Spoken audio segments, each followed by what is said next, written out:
বাংলাদেশের রাজনীতিতে আবারও তৈরি হয়েছে এক নতুন বিতর্ক, এক নতুন উত্তেজনা, যা মুহূর্তেই ছড়িয়ে পড়েছে দেশ জুড়ে। সামাজিক যোগাযোগ মাধ্যম থেকে শুরু করে টেলিভিশন টকশো, চায়ের দোকান থেকে শুরু করে রাজনৈতিক অঙ্গন, সব জায়গাতেই এখন একটাই আলোচনা। শহীদ প্রেসিডেন্ট জিয়াউর রহমানকে খুনি এবং গণহত্যাকারী আখ্যা দেওয়ার অভিযোগে গ্রেফতার করা হয়েছে এনসিপির নেতা আসিফ মাহমুদ সজীব ভুঁইয়াকে। এমন খবর ছড়িয়ে পড়তেই সৃষ্টি হয়েছে তীব্র প্রতিক্রিয়া। ঘটনার সূত্রপাত হয় একটি রাজনৈতিক বক্তব্যকে কেন্দ্র করে। একটি জনসভায় দেওয়া বক্তব্যে আসিফ মাহমুদ সজীব ভুঁইয়া সরাসরি শহীদ প্রেসিডেন্ট জিয়াউর রহমানকে নিয়ে বিতর্কিত মন্তব্য করেন বলে অভিযোগ ওঠে। তিনি দাবি করেন, বাংলাদেশের ইতিহাসে কিছু বিষয় নতুন করে মূল্যায়ন করা প্রয়োজন এবং সেই মূল্যায়নের মধ্যেই উঠে আসে জিয়াউর রহমানের ভূমিকা নিয়ে তার সমালোচনামূলক অবস্থান। তার এই বক্তব্য মুহূর্তেই ভাইরাল হয়ে যায় সামাজিক যোগাযোগ মাধ্যমে। ভিডিওটি ছড়িয়ে পড়ার পরপরই শুরু হয় তীব্র প্রতিক্রিয়া। বিশেষ করে বিএনপি এবং তাদের সমর্থকরা এই বক্তব্যকে চরম অবমাননাকর, ইতিহাস বিকৃতি এবং রাজনৈতিক উস্কানি হিসেবে অভিহিত করেন। তারা দাবি করেন, শহীদ প্রেসিডেন্ট জিয়াউর রহমান শুধু একজন রাজনৈতিক নেতা নন, তিনি বাংলাদেশের স্বাধীনতার ঘোষণাকারী, একজন যুদ্ধকালীন সংগঠক এবং দেশের গণতন্ত্র পুনঃপ্রতিষ্ঠার অন্যতম স্থপতি। তার বিরুদ্ধে এমন মন্তব্য কোনোভাবেই মেনে নেওয়া যায় না। অন্যদিকে এনসিপি এবং তাদের শরিক দলগুলো দাবি করছে, তাদের নেতার বক্তব্য বিকৃত করা হয়েছে এবং রাজনৈতিকভাবে তাকে ফাঁসানোর চেষ্টা চলছে। তারা বলছে, ইতিহাস নিয়ে আলোচনা করা, প্রশ্ন তোলা এবং মতামত প্রকাশ করা গণতান্ত্রিক অধিকার, কিন্তু সেই অধিকারকে দমন করার জন্যই এই গ্রেফতার নাটক সাজানো হয়েছে। ঘটনার আরও নাটকীয় মোড় নেয় যখন হঠাৎ করে খবর আসে আসিফ মাহমুদ সজীব ভুঁইয়াকে আইন শৃঙ্খলা বাহিনী গ্রেফতার করেছে। যদিও শুরুতে এই গ্রেফতারের বিষয়ে সরকারিভাবে কোনো নিশ্চিত তথ্য পাওয়া যায়নি, তবে বিভিন্ন গণমাধ্যম এবং সামাজিক যোগাযোগ মাধ্যমে এই খবর দ্রুত ছড়িয়ে পড়ে। কোথা থেকে তাকে গ্রেফতার করা হয়েছে, কোন আইনে গ্রেফতার করা হয়েছে, এসব বিষয় নিয়ে শুরু হয় নানা জল্পনা-কল্পনা। বিএনপির পক্ষ থেকে এই গ্রেফতারকে স্বাগত জানানো হয়। তারা দাবি করে, যারা জাতীয় নেতাদের নিয়ে কটূক্তি করবে তাদের বিরুদ্ধে আইনগত ব্যবস্থা নেওয়াই স্বাভাবিক।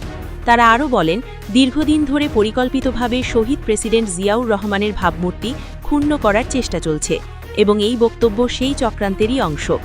তবে বিরোধী জোট এনসিপি, জামায়াত সহ 11 দলীয় জোট একে সরাসরি রাজনৈতিক দমনপীড়ন হিসেবে আখ্যা দিয়েছে। তাদের বক্তব্য, বর্তমান সরকার ভিন্ন মত সহ্য করতে পারছে না। তারা বলছে, যদি কেউ ইতিহাসের ভিন্ন ব্যাখ্যা দেয় তাহলে তাকে গ্রেফতার করা হবে, এটা গণতন্ত্রের জন্য ভয়ঙ্কর বার্তা। এই ঘটনাকে কেন্দ্র করে দেশের বিভিন্ন জায়গায় শুরু হয়েছে বিক্ষোভ। কোথাও কোথাও এনসিপি সমর্থকরা প্রতিবাদ মিছিল বের করেছে। তারা মত প্রকাশের স্বাধীনতা চায়, রাজনৈতিক গ্রেফতার বন্ধ করো এমন স্লোগান দিচ্ছে। আবার অন্যদিকে বিএনপি সমর্থকরাও পাল্টা অবস্থান নিচ্ছে। তারা বলছে, জাতীয় নেতার অপমান সহ্য করা হবে না। বিশ্লেষকরা বলছেন, এই ঘটনা শুধু একটি মন্তব্য বা একটি গ্রেফতারের মধ্যেই সীমাবদ্ধ নয়। এটি মূলত বাংলাদেশের রাজনীতির গভীরে থাকা দ্বন্দ্বের বহিঃপ্রকাশ। একদিকে রয়েছে মুক্তিযুদ্ধের ইতিহাস এবং তার ব্যাখ্যা নিয়ে দীর্ঘদিনের বিতর্ক, অন্যদিকে রয়েছে বর্তমান রাজনৈতিক মেরুকরণ, যা প্রতিটি ঘটনাকে আরও তীব্র করে তুলছে। এদিকে সামাজিক যোগাযোগ মাধ্যমে এই ইস্যুতে বিভক্ত হয়ে পড়েছে সাধারণ মানুষও। কেউ বলছে, আসিফ মাহমুদের বক্তব্য সম্পূর্ণ ভুল এবং উদ্দেশ্যপ্রণোদিত। আবার কেউ বলছে, ইতিহাস নিয়ে প্রশ্ন তোলা অপরাধ নয়, বরং এসব বিষয়ে খোলামেলা আলোচনা হওয়া উচিত। আইন বিশেষজ্ঞরা বলছেন, যদি কারো বক্তব্যে মানহানি বা উস্কানির উপাদান থাকে তাহলে আইনের আওতায় আনা যেতে পারে, তবে সেটি অবশ্যই স্বচ্ছ প্রক্রিয়ায় হতে হবে।